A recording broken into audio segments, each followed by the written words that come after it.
राधे राधे। दोस्तों, आज की इस वीडियो में हम बात करने वाले हैं एक अत्यंत ही महत्वपूर्ण व्रत का। ये व्रत कथा सुनने से मोक्ष के द्वार खुल जाते हैं। जी हाँ, माघ पूर्णिमा का व्रत हिंदू धर्म में अत्यंत पवित्र माना जाता है। इस दिन गंगा स्नान, दान, पुण्य और व्रत करने से विशेष फल प्राप्त होता है। इस दिन की महिमा और महत्व को समझाने के लिए एक प्राचीन कथा प्रचलित है। माघ पूर्णिमा की पौराणिक कथा के अनुसार एक नगर में धनेश्वर नाम के एक ब्राह्मण रहता था। उसकी पत्नी का नाम रूपवती था, जो कि बहुत ही पतिव्रता और सर्वगुण संपन्न थी, लेकिन उसे कोई संतान नहीं थी, इसलिए वो दोनों बहुत चिंतित रहते थे। एक बार उस नगर में एक महात्मा आए। उन्होंने उस नगर के सभी घरों से दान लिया, लेकिन धनेश्वर की पत्नी जब भी उन्हें दान देने जाती तो वो उसे मना कर देती। एक दिन धनेश्वर महात्मा के पास गया और उसने पूछा कि हे महात्मन, आप नगर के सभी लोगों से दान लेते हैं, लेकिन मेरे घर से नहीं लेते हैं। हमसे अगर कोई भूल हुई हो तो हम ब्राह्मण दंपत्ति आपसे क्षमा याचना करते हैं। इस पर महात्मा ने कहा, नहीं विप्र, तुम तो हमेशा आदर सत्कार करने वाले ब्राह्मण हो, तुमसे भूल तो कभी हो ही नहीं सकती। महात्मा की बात सुनकर धनेश्वर हाथ जोड़कर बोला, हे मुनिवर, फिर आखिर क्या कारण है, कृपा हमें उससे अवगत कराएं। इस पर महात्मा बोले कि हे विप्र, तुम्हारे कोई संतान नहीं है। जो दंपत्ति निसंतान हो उसके हाथ से भिक्षा कैसे ग्रहण कर सकता हूँ? तुम्हारे द्वारा दिया गया दान लेने से मेरा पतन हो जाएगा। बस यही कारण है कि मैं तुम्हारे घर से दान स्वीकार नहीं करता। महात्मा के ऐसे बोल सुनकर धनेश्वर उनके चरणों में गिर पड़ा और विनती करते हुए बोला कि हे महात्मन, संतान ना होना ही हम पति पत्नी की सबसे बड़ी निराशा है। यदि संतान प्राप्ति का कोई उपाय हो तो बताने की कृपा करें मुनिवर। ब्राह्मण का दुख देखकर महात्मा बोले, हे विप्र, तुम्हारे इस कष्ट का एक आसान तरीका है। तुम्हें 16 दिनों तक श्रद्धा पूर्वक काली माता की पूजा कर उन्हें प्रसन्न करना होगा और उनकी कृपा से अवश्य तुम्हें संतान की प्राप्ति होगी। इतना सुनकर धनेश्वर बहुत खुश हुआ। उसने महात्मा का आभार प्रकट किया और घर आकर पत्नी को सारी बात बताई। इसके बाद धनेश्वर मां काली की उपासना के लिए वन चला गया। ब्राह्मण ने पूरे 16 दिनों तक काली माता की पूजा की और उपवास रखा। उसकी भक्ति देखकर और विनती सुनकर काली माता ब्राह्मण के सपने में आई और बोली, हे धनेश्वर, तू निराश मत हो।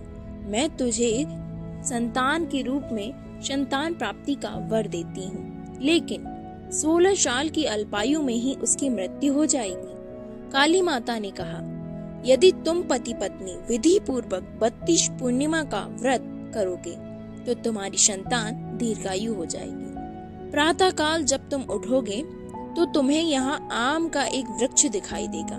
उस पेड़ से एक फल तोड़ना और ले जाकर अपनी पत्नी को खिला देना।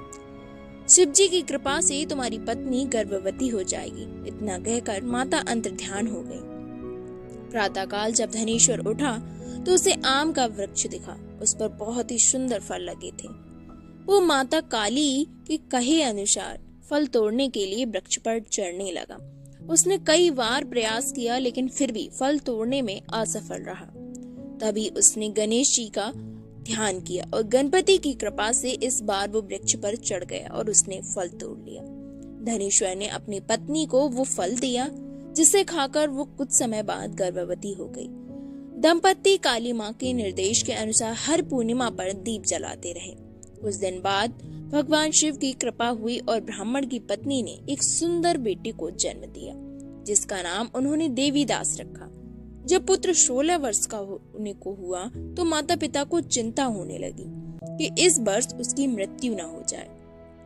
इस पर उन्होंने देवीदास के मामा को बुलाया और कहा, तुम देवीदास को विद्या अध्ययन के लिए काशी ले जाओ और 1 वर्ष बाद वापस आना। दंपत्ति पूरी आस्था के साथ पूर्णिमासी का व्रत कर पुत्र की दीर्घायु होने की कामना करते रहे। काशी प्रस्थान के दौरान मामा भांजे एक गांव से गुजर रहे थे। वहां एक कन्या का विवाह हो रहा था। विवाह होने से पूर्व ही उसका वर अंधा हो गया। तभी वर के पिता ने देवीदास को देखा और मामा से कहा, तुम अपना भांजा कुछ समय के लिए हमारे पास दे दो, विवाह संपन्न हो जाए उसके बाद ले जाना। ये सुनकर मामा ने कहा, यदि मेरा भांजा ये विवाह करेगा तो कन्यादान में मिले धन आदि पर हमारा अधिकार होगा। वर के पिता ने मामा की बात स्वीकार कर ली और देवीदास के साथ कन्या का विवाह संपन्न करा दिया। इसके बाद देवीदास पत्नी के साथ भोजन करने बैठा, लेकिन उसने उस थाल को हाथ नहीं लगाया। ये देखकर पत्नी बोली, स्वामी आप भोजन क्यों नहीं कर रहे हैं? उसके चेहरे पर ये उदासी कैसी? तब देवीदास ने सारी बात बताई। ये सुनकर कन्या बोली, स्वामी मैंने अग्नि को साक्षी मानकर आपके साथ फेरे लिए हैं। अब मैं आपके अलावा किसी और को अपना पति स्वीकार नहीं करूंगी। पत्नी की बात सुनकर देवीदास ने कहा, ऐसा मत कहो, मैं अल्पायु हूँ। कुछ ही दिनों में 16 वर्ष की आयु होते ही मेरी मृत्यु हो जाएगी। इस पर उसकी पत्नी ने कहा कि स्वामी जी, मेरे भाग्य में लिखा होगा, मैं उसे स्वीकार कर लूंगी। देवीदास ने उसे समझाने की बहुत कोशिश की, लेकिन वो नहीं मानी।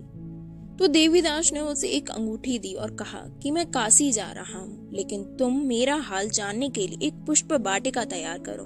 उसमें भली भाली भांति के पुष्प लगाओ और उन्हें जल से सींचती रहो। यदि वाटिका हरी भरी रहे, पुष्प खिले रहे, तो समझना कि मैं जीवित हूँ, और जब ये वाटिका सूख जाए तो मान लेना कि मेरी मृत्यु हो चुकी है। इतना कहकर देवीदास काशी चला गया। अगली सुबह जब कन्या ने दूसरे वर को देखा तो वो बोली, ये मेरा पति नहीं है, मेरा पति काशी पढ़ने गया है।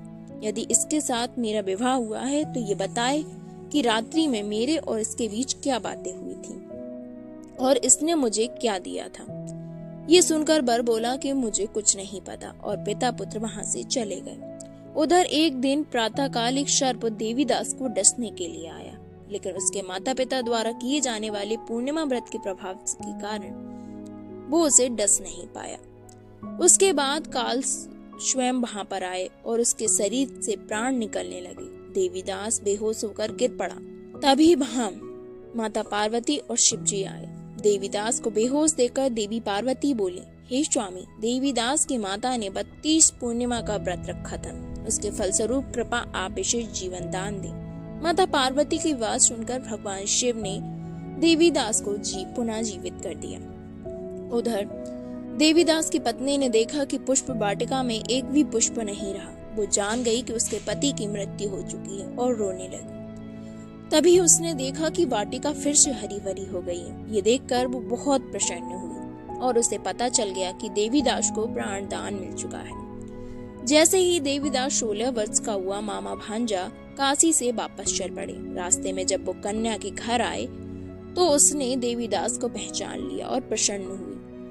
धनेश्वर और उसकी पत्नी भी पुत्र को जीवित पाकर हर्ष से भर गए। तो ऐसी है इस अलौकिक मोक्ष के द्वार वाली माघी पूर्णिमा की कथा। माघ पूर्णिमा का विशेष महत्व है। माघ पूर्णिमा के दिन गंगा स्नान, दान और व्रत करने से पापों का नाश होता है और पुण्य की प्राप्ति होती है। इस दिन भगवान विष्णु की आराधना करने से इच्छित फल की प्राप्ति होती है।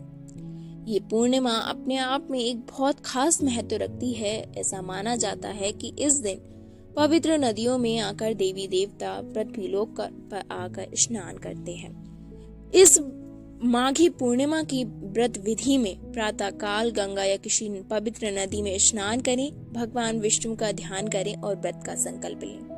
पूरे दिन निराहार या फलाहार रहें। संध्या के समय भगवान विष्णु की पूजा करें। ब्राह्मणों और जरूरतमंदों को भोजन और दान दें। रात्रि में जागरण और कथा सुनने का विशेष महत्व है। माघ पूर्णिमा का व्रत न सिर्फ मनोकामनाओं की पूर्ति करता है, बल्कि आत्मा को शुद्ध करता है और मोक्ष की प्राप्ति का मार्ग प्रशस्त करता है। ये व्रत हर व्यक्ति को श्रद्धा और विश्वास के साथ रखना चाहिए।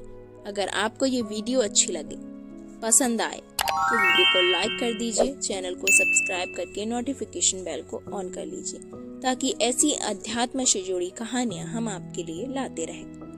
ओम नमो भगवते वासुदेवाय नमः।